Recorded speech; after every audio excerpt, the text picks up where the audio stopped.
नमस्कार दर्शकों, इस वक्त हम मौजूद हैं सोमनाथ मिश्रा जी के पास में। थोड़ा आपका परिचय करा देते हैं। ग्राम प्रधान है ग्राम पंचायत बांसगांव, अध्यक्ष हैं प्रधान संघ ब्लॉक कुंभी गोला और भाजपा युवा नेता हैं। आज हमारे प्रोग्राम यूपी 22 का सीएम कौन विधानसभा चुनावी महासंग्राम में आप सम्मिलित हुए हैं। आपका अध्यक्ष जी बहुत बहुत स्वागत है। सर्वप्रथम यूपी खबर की तरफ से आपको नूतन वर्ष और गणतंत्र दिवस की हार्दिक शुभकामनाएं। आप हमारे चैनल के माध्यम से नूतन वर्ष, आगामी गणतंत्र दिवस को लेकर के जनता के लिए क्या कहेंगे? समस्त क्षेत्रवासियों को, समस्त ग्राम पंचायत वासियों को हमारी तरफ से नव वर्ष की बहुत सारी ढेरों शुभकामनाएं, गणतंत्र दिवस की बहुत हार्दिक शुभकामनाएं। जनता को और यूपी खबर को भी बहुत बहुत शुभकामनाएं। आगामी विधानसभा चुनाव को लेकर के इस वक्त कई नेता डिबेट में बैठ रहे हैं, अपने विचार व्यक्त कर रहे हैं। आप इस वक्त क्या कहना चाहेंगे? अब चुनाव का बिगुल बज ही चुका है, लगभग कुछ समय रह गया है जो हमारे बीच अब चुनाव शुरू हो गए हैं। चुनाव के लिए सब नेता अपना अपना दमखम जोर सारा लगा रहे हैं कि हर नेता जनता को लुभाने की कोशिश कर रहा है कि आप हमारी पार्टी के साथ जुड़िए, हमसे जुड़िए, वोट के लिए कह रहा है। लेकिन जनता समझदार है। जनता ने 5 साल में सरकार का विकास देखा, विकास कार्यों को देखा और अपने बच्चों का पेट भरने का कार्य भाजपा सरकार ने किया है। तो कोई भी नेता कुछ भी ताकत लगाए, पब्लिक तो सारी भाजपा के साथ है, भाजपा के लिए कार्य करेगी। विपक्ष को लेकर के आप क्या कहेंगे? देखिए, विपक्ष के पास कुछ है ही नहीं। आप देख रहे होंगे कहीं पे विपक्ष का कोई जोर शोर कुछ है ही नहीं। अब सीधी सी बात, हर विपक्ष भी ये चीज़ जान रहा है कि सरकार हम नहीं बना पाएंगे। उनको ये पता है और इसलिए वो भी कोई जोर नहीं लगा रहे हैं चुनाव को लेके, और ऐसे नॉर्मल देख रहे हैं, सब ठंडा पड़ा हुआ है सबका चुनाव, कोई लड़ना नहीं चाह रहा है चुनाव। तो विपक्ष के पास कुछ है नहीं कहने के लिए, क्योंकि विपक्ष ने पिछले शासन में अपने बहुत ज़्यादा जनता का शोषण किया है और बहुत ज़्यादा दंगों को, बहुत चीज़ों को बढ़ावा दिया। इसलिए विपक्ष में कुछ है नहीं, चुनाव लड़ने लायक कुछ है ही नहीं। इस बार किन मुद्दों को लेकर के आप लोग जनता के बीच जाएंगे और जा रहे हैं? अरे भाजपा सरकार में मुद्दों की तो कोई बात ही नहीं, इतने कार्य हैं। अगर आप कार्य भाजपा सरकार के गिनाने के लिए बैठ जाएंगे तो समय कम पड़ जाएगा, क्योंकि भाजपा सरकार ने 5 सालों में सिर्फ काम किया है और कार्य के लिए जानी जाती है भाजपा सरकार। और कोरोना काल में देश इतना विकट स्थितियों में था, सरकार ने पूरे देश को संभाला। मैंने देखा कोरोना में लोगों ने अपने परिवार को नहीं लोग संभाल पाए, और भाजपा सरकार ने कोरोना काल में पूरे देश को संभाला और प्रदेश सरकार ने प्रदेश को संभाला। अमेरिका जैसी महाशक्तियाँ जो थीं, उन लोगों ने घुटने टेक दिए इस महामारी के सामने, लेकिन भाजपा सरकार ने, लोगों में उत्साह बढ़ा है। मोदी जी ने बहुत सी चीज़ों को लेके जनता के लिए बीच में आए, दवाइयों का, वैक्सीन का। भाजपा सरकार ने कोरोना को हराने में, भाजपा सरकार ने बहुत अच्छा कार्य किया। और इस बीच में साथ ही में कोरोना के साथ में पब्लिक में जो समस्याएं थी, उन समस्याओं को भी लेके भाजपा सरकार ने बहुत ज़्यादा कार्य किया। कोरोना के साथ साथ देश को विकास के लिए भी अग्रसर किया और बहुत सारे, कितने हम आपको कार्य गिनाएं, बहुत सारे कार्य भाजपा सरकार ने किए हैं देश के लिए। परफ्यूम को लेकर के जो मामला चल रहा है इस वक्त, पीयूष जैन वाला, और पंपी जैन के यहाँ भी रेड पड़ चुकी है इनकम टैक्स डिपार्टमेंट की। तो विपक्ष कह रहा, माने समाजवादी पार्टी कह रही है कि ये पीयूष जैन भाजपा के आदमी है, और आपकी पार्टी के लोग कह रहे हैं ये सपा के हैं। तो इस पे आप क्या कहना चाहेंगे? देखिए, सफाई देना एक अलग विषय है और पब्लिक जानती है। ये समाजवादी पार्टी है, समाजवादी पार्टी के लोग हैं जो चुनाव के लिए ये सारी राशि जमा कर रखी गई थी। अब आप खुद ही सोचिए, जिस व्यक्ति के पास इतना पैसा होगा वो एक नॉर्मल स्कूटर से चलेगा। ये केवल पब्लिक को दिखाने के लिए, और कन्नौज सपा का क्षेत्र है और ये सपा के हैं और सपा के लिए ही कार्य करते हैं आने वाले समय में, और सपा के लिए कार्य करेंगे। और भाजपा सरकार, देखिए, ये सब जनता का शोषण किया हुआ पैसा है और इन्होंने इस चुनाव को लेके, चुनाव के लिए सब धनराशि रख रखी थी, और ये तो पब्लिक का सबका साथ रहा तो योगी सरकार ने इस चीज़ के लिए सफलता पाई है। और जो उस पर कार्रवाई कराई जा रही है सरकार द्वारा। जानवर एक बहुत बड़ी समस्या है मिश्रा जी। जानवर कई घूम रहे हैं, तो क्या आप इस पे कहेंगे कहीं ना कहीं? देखिए, इसमें सरकार को दोषी ठहराना एक गलत बात है। अगर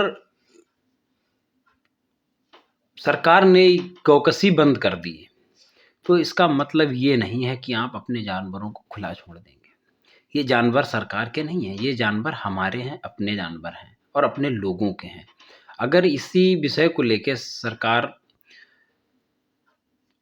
अगर सरकार के शासन में अगर बूचड़खाने ये चल रहे होते, गौकसी कंटिन्यू हो रही होती, तो सरकार इसमें दोषी होती। इसलिए सरकार ने सर्वप्रथम गौकसी बंद की है। और जानवरों की समस्या, अगर सभी लोग अपने अपने जानवर पकड़ लेते हैं, तो जानवरों की जो समस्या है, वो समस्या अपने आप खत्म हो जाएगी। सरकार क्या कोई इस चीज़ के लिए दोषी नहीं रहेगा।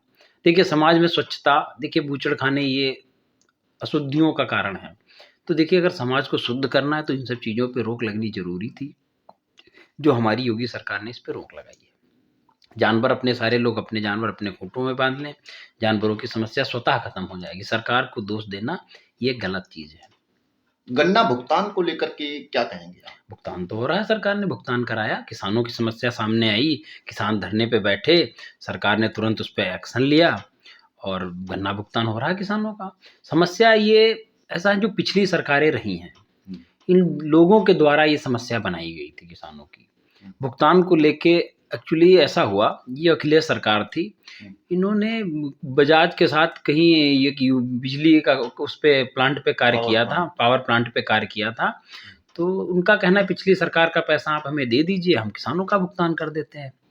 लेकिन फिर भी उन्होंने वो पैसा, सपा सरकार ने पेमेंट नहीं भी कराया था, लेकिन भाजपा सरकार ने किसानों की जो समस्याएं सामने आई, उन सब चीज़ों को लेके भाजपा सरकार ने किसानों पे ध्यान दिया और किसानों का पेमेंट आना शुरू हो गया। कंटिन्यू पेमेंट आ रहा। हो सकता है कुछ दिनों में सारा पेमेंट जो पिछला बकाया था, वो सरकार पूरी तरह से अपनी रिस्पॉन्सिबिलिटी पे किसानों के खाते में पहुंचाएगी। और ये तो गन्ने का भुगतान का पैसा है। आपने देखा होगा, अभी भाजपा सरकार, मोदी जी ने कल ही किसानों के खाते में 20,000 करोड़ रुपए भेजे हैं। तो किसानों के लिए सरकार बहुत ज़्यादा कार्य करे, बहुत सी सुविधाओं को किसानों के लिए खोल दिया सरकार ने। तो किसान तो बहुत खुश है भाजपा से, ऐसा नहीं है। और देखिए, समस्याएं आती हैं, जैसे कि किसानों को भुगतान को लेकर समस्या है, किसान बैठे धरने पे, सरकार ने तुरंत उस पर कार्य किया और भुगतान होना शुरू हो गया। मिल में किसान गन्ना ले जा रहे हैं हंसी खुशी और भुगतान हो रहा है। विपक्ष का कहना है कि बाबा ठोको नीति पे काम कर रहे हैं, क्या कहेंगे आप? देखिए, ठोको नीति कोई ऐसा नहीं है, बाबा जिसको पाए उसको ठोक दिया, ऐसा तो कोई कार्य है नहीं। देखिए, जो जिस स्तर का है, देखिए अगर आप किसी व्यक्ति से बात कर रहे हैं, अगर वो आपसे बात करने लायक स्थिति में है, तभी तो उससे बात की जाएगी। कुछ ऐसी चीज़ें होती हैं जो ठोको नीति के अंतर्गत ही आते हैं। बाबा ने कहीं पे कोई भी कानून का उल्लंघन नहीं किया। देखिए, जो एनकाउंटर लायक है उसका एनकाउंटर होना चाहिए। अगर उसका एनकाउंटर नहीं हुआ तो सरकार, शासन, कानून पे जनता का विश्वास उठ जाएगा। देखिए, इनकाउंटर विकास दुबे, गाड़ी पलटी, जो भी हुआ, देखिए वो जनता के लिए एक खतरा था और तो उससे लड़ना शासन प्रशासन का कार्य था। उन्होंने उस पर कार्य किया है और गलत आदमी के साथ गलत व्यवहार ही करना चाहिए। देखिए, मुजरिम को आप मंदिर में तो बिठाएंगे नहीं, जेल भेजेंगे। बहुत बड़ा मुजरिम होगा तो उसको ठोको नीति, इसी कह रहे हैं।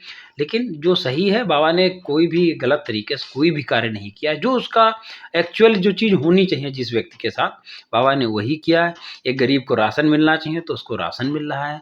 लोगों की जन समस्याओं का जो सुनवाई होनी चाहिए वो सुनवाई हो रही, और जो मुजरिम अपराधी हैं उनको उस भाषा में बाबा उसी तरह से निपट रहे हैं। तो बाबा अपनी जगह बहुत सुडौल है, बहुत अच्छा कार्य किया बाबा ने। अभी आपने राशन पे बात कही, तो अब ये बात विपक्ष कह रहा है कि राशन चूंकि इस वक्त फ्री में बांटा जा रहा है, डिस्ट्रीब्यूट किया जा रहा है, जी जी। तो इलेक्शन के बाद विपक्ष कह रहा है कि ये सब कुछ नहीं होगा, केवल इलेक्शन तक ही ये सब है। क्या कहेंगे आप? ये विपक्ष को सोचना चाहिए। 2-2.5 साल लगभग हो रहा कोरोना काल से, तब तो चुनाव को लेके कोई बहुत ज़्यादा बातें नहीं थी। सरकार तब भी राशन दे रही थी और अब भी राशन दे रही है, और सरकार राशन कंटिन्यू रखेगी। देखिए, जब देश प्रदेश हमारा सुरक्षित है, प्रदेश के लोग सुरक्षित हैं, तब तक राशन का कार्य होता रहेगा। देखिए, ये लुभाने वाली जो बातें हैं, ये विचार आया कहाँ से? ये विपक्ष में विचार इसीलिए आया क्योंकि विपक्ष यही करता है, जनता को लुभाने के लिए बहुत सारे वादे करके जाएंगे ये लोग, लेकिन उसमें जब समय आएगा तो कहेंगे ये तो चुनावी बातें थी। लेकिन भाजपा सरकार ऐसा कुछ नहीं कर रही, 2 साल, 2.5 साल से जनता का पेट भर रही है और वो कंटिन्यू रखेंगे इस चीज़ को, राशन को। अभी टेट का पेपर लीक हुआ था।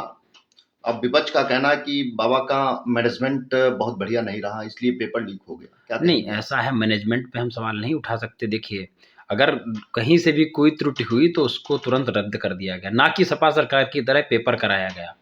ऐसा देखिए, उन्होंने तुरंत उस पेपर को में चलते हुए पेपर को रुकवा दिया बाबा जी ने।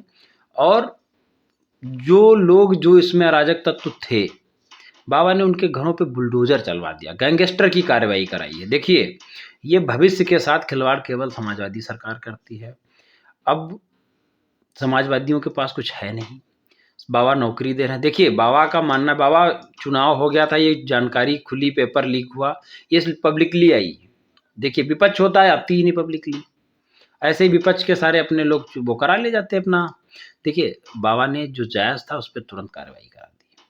पेपर और बच्चों के लिए फिर से जो आने जाने का बसों का होगा वो सारा फ्री किया। देखिए कितनी बड़ी चीज़ है। विचार देखिए कि ये लोग आए थे, दूर से आए थे, पैसा खर्च किया, समय तो नहीं बाबा वापस कर सकते, लेकिन हाँ, जो धन हानि हुई है उसको बाबा जो भी होगा सारे बच्चों के साथ न्याय की बात करेंगे। विपक्ष का कहना है कि ईवीएम और डीएम से खतरा है चुनाव में। क्या कहेंगे आप इस पे? देखिए, अगर ऐसी बात थी तो पंजाब में भी तो ईवीएम से ही वोटिंग हुई थी जी। और पश्चिम बंगाल में भी ईवीएम से वोटिंग हुई, काफ़ी अच्छी चुनाव हुआ। देखिए, बात ये है, जब विपक्ष सरकार नहीं बना पाता है, ये कहावत कही जाती है, खिसियानी बिल्ली खंभा नोचने वाली। तो कुछ बोलने के नहीं लिए नहीं है तो अपने ईवीएम पे ही सवाल उठा देते हैं, ईवीएम ये है क्या वो है। लेकिन ये सब केवल फर्जी बातें हैं, इन पे कोई किसी भी प्रकार का कोई इससे कोई फ़र्क नहीं पड़ने वाला है। भड़काऊ भाईजान पे क्या कहना चाहेंगे, माने ओबीसी पर? अरे वो तो सपा के लिए हैं, वो मुस्लिम बाहुल्य क्षेत्रों पे कार्य करने के लिए आए हैं, लेकिन उनकी मंशा जो है उसमें वो सफल नहीं होंगे। भारतीय जनता पार्टी पूर्ण बहुमत के साथ सरकार 350 प्लस की सरकार बना के इस बार फिर से एक बार दिखाएगी। देखिए, कार्य किया है सरकार ने, उसका रिजल्ट है। गरीब से लेके हर व्यक्ति भारतीय जनता पार्टी के लिए कार्य कर रहा है और भारतीय जनता पार्टी को प्रदेश में फिर से पुनः योगी बाबा को सरकार बनाने के लिए कार्य कर रही जनता। क्योंकि आप एक युवा भाजपा नेता हैं और जनपद लखीमपुर खीरी में आपकी एक यूनिक पहचान है। 8 विधानसभा सीट हैं, क्या टारगेट होगा आप लोगों का? देखिए, जब सरकार ने भारतीय जनता पार्टी की सरकार ने 5 साल ब्रेक हुआ, 5-10 साल बाद वापसी की, तो सरकार के पास बोलने के लिए बहुत कुछ कम था। आज सरकार ने इतना कार्य किया है कि जनता बोल रही है, खुद जनता बोल रही है। सरकार बनाना तो वो तो बननी ही है, लेकिन जनता खुद कह रही है अपने आप की। देखिए, भाजपा है, देखिए हर आदमी संतुष्ट है भारतीय जनता पार्टी से, और भारतीय जनता पार्टी ने देश विकास, प्रदेश विकास, जनपदों का विकास और यहाँ तक कि ग्राम पंचायतों का विकास का भी कार्य पूर्णतः भारतीय जनता पार्टी ने किया है। मैं एक प्रधान हूँ और उसके साथ अभी हम लोगों को लखनऊ माननीय जी मुख्यमंत्री जी के कार्यक्रम में बुलाया गया था। उन्होंने अपनी तरफ से जो हमारी वित्तीय वर्ष 2 लाख था उसको 5 लाख किया है। देखिए, इससे सीधा मैसेज आता है कि ग्राम्य विकास के लिए भाजपा सरकार कार्य कर रही है। जब हम लोगों के पास अच्छा पैसा आएगा तो अच्छा विकास करेंगे, गाँव को स्मार्ट गाँव बनाएँगे, और जो लोग आज गाँव से शहर के लिए जा रहे हैं, तो वो सब चीज़ें हमारे गाँव में ही अवेलेबल, पंचायत में ही अवेलेबल होंगी। पंचायत का पैसा है, पंचायत में रहेगा, पंचायत हमारी संपन्न होगी, अमीर पंचायत हो जाएगी हमारी। तो भारतीय जनता पार्टी पूर्ण बहुमत के साथ सरकार बना रही है। यदि इस बार आपकी सरकार पुनः बनती है तो क्षेत्र में किन विकास कार्यों पर काम करने की आवश्यकता है? सर्वप्रथम तो जैसे कि सारे हॉस्पिटल वगैरह तो बने हुए हैं, लेकिन कुछ जगह हैं जहाँ से दूरियाँ हैं, हॉस्पिटल तक लोगों को पहुँचने में थोड़ा-सा समय लगता है।